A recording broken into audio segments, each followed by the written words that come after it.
Well, hello, my name is Christopher Scott, and in this video, I'm going to give you a brief introduction on how to use the YouVersion Bible app. So there's several features in the YouVersion Bible app. I don't really have any specific plan or process for this. I'm just going to open it up, and we're going to cruise around and see what it offers to you. So I'm reading the YouVersion Bible app. I like to read it on my iPad because it gives me a little bit more room to read and makes the text a little larger than my phone. You can do it on your phone too. So I'm going to click on the bottom right here on the Holy Bible. Looks like I was reading Matthew earlier. So I'm going to turn this little feature on so you can see where I am tapping. So YouVersion Bible app. It's going to open the text here. Let's say we're reading, let's do Matthew 28, right? So we're going to cruise down here to the Great Commission, right? So you open this up and you're looking at it and you read, man, maybe this text is a little too small. I want it to be bigger. If you click on the A there, you can make the size of the text smaller over here on the left or bigger over here on the right, right? So however that works. Or you can select different font types. I always like Georgia or Bakersville. Baskerville, I guess is how you say it. Those are my two that I like the best. And then you can switch between night mode, which is a low light, which creates, I like this best because it, our eyes naturally are attracted to light. So when you have a black background and white text, the text naturally kind of jumps up at you.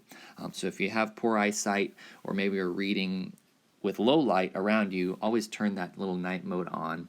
I like the best. Or you can do this. This looks a little more traditional, like it's a real book, right, with a white background and black text. Then you can click on here. You can do a side-by-side version of the Bible. Let's say I'm reading the New Living Translation, which is a more modern, dynamic translation, but you want something that's maybe a little bit more literal word for word. So you're going to make a parallel reading here, and we're going to do the, let's see here.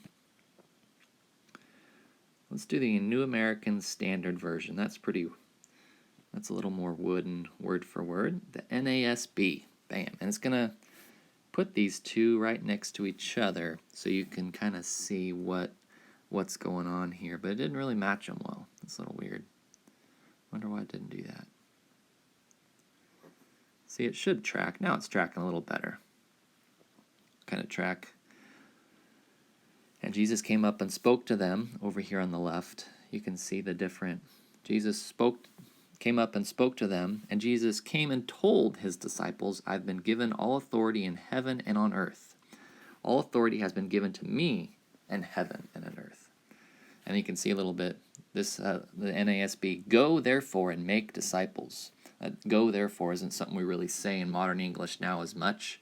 So it's probably more accurate to the original Greek, but it's not really how we talk here in American English at least. So the New Living Translation has the conjunction, therefore, go and make disciples, right? So it kind of has that going on there. So, and you can click sync there, and it will sync the passages, or unsync it. Let's say I'm reading the book of Acts, but I want to read about Paul's letters too. I can pull up the book of Acts here. Let's say Acts 16. This is a good example. Acts 16, Paul goes into this area and he meets this woman named Lydia, right? In the city of Philippi. Well, that's kind of interesting because Paul writes this letter to the Philippians. And how does he know the Philippians? Well, he knows this Philippians because he was there in Philippi and met this woman named Lydia, right? So it moved it for him.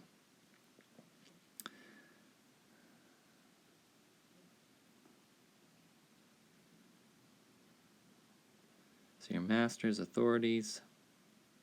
So anyways, so that's just something you can do if you want to put two passages next to each other that help you understand each of them.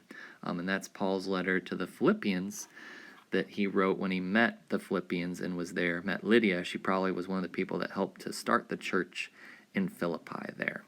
So that's a couple of features there. Let's go to the menu. I turn this on so you can see. Let's go to the menu. Your home screen here is going to show you what your friends are doing, what they're reading, what they're highlighting, what they're commenting on. You can do Bible reading plans, which is one of my favorite features of the YouVersion Bible app, is that there are Bible reading plans you can do with other people. So right now I'm doing the Bible projects, the writings of John. We're in day 8. There's 18 of us that are reading the Bible together and talking about it together. So it's pretty cool that you can do that. You can explore and search things. You can look at artwork, things like that. There's videos in here. My favorite videos are from the Bible Project. These guys are awesome, man. They create some amazing videos. You can get the verse of the day each day, and I like it because they put it in images that are kind of cool that you can share and post to Facebook, things like that. And then if you hear a little cry in the background, that's my son Luke who's waking up. It's almost time for food. So then you can look at events here, and this is local churches that have sermons where you can follow along the sermon notes in the YouVersion Bible app. And then that's pretty much it. You have some additional settings in here. You can change the color theme, low light, keyboard settings, font size, all that. Most of that stuff I've already showed you. So this is the YouVersion Bible app. I'd love to connect with you in the YouVersion Bible app. You can search for, that's another feature I can show you, or friends, right? So if you click on your icon here at the top right, it'll show you friends, and you can add your friends. I have 100 friends right now, and you can add friends in 4 different ways. You can do the suggested friends right there. You can connect with friends on Facebook. We're not going to do that. I don't want to sign in. You can connect with friends from your contacts, or you can search for your friends, right? Let's say Larry Waters is one of my professors in seminary. Let's see if he's on there. I don't know if he's on there. But anyways, that's 4 ways that you can search for friends on the YouVersion Bible app. And you can do that by searching for me, Christopher L. Scott. I'd love to connect with you, see what you're reading, see what you're highlighting, maybe do a Bible study together in the reading plans on there. So if you found this video helpful, there's a little subscribe button at the top left. I'd love to connect with you there and have you stay updated on some of the future videos I create. The top right are some videos I've created on how to use the YouVersion Bible app, going into some of these features more in depth. And then the bottom left are some 5-minute introductions to books of the Bible that I've created, in case that's something you're interested in, and some other videos here at the bottom right. Thanks for watching. Hope to catch you again on another video very soon.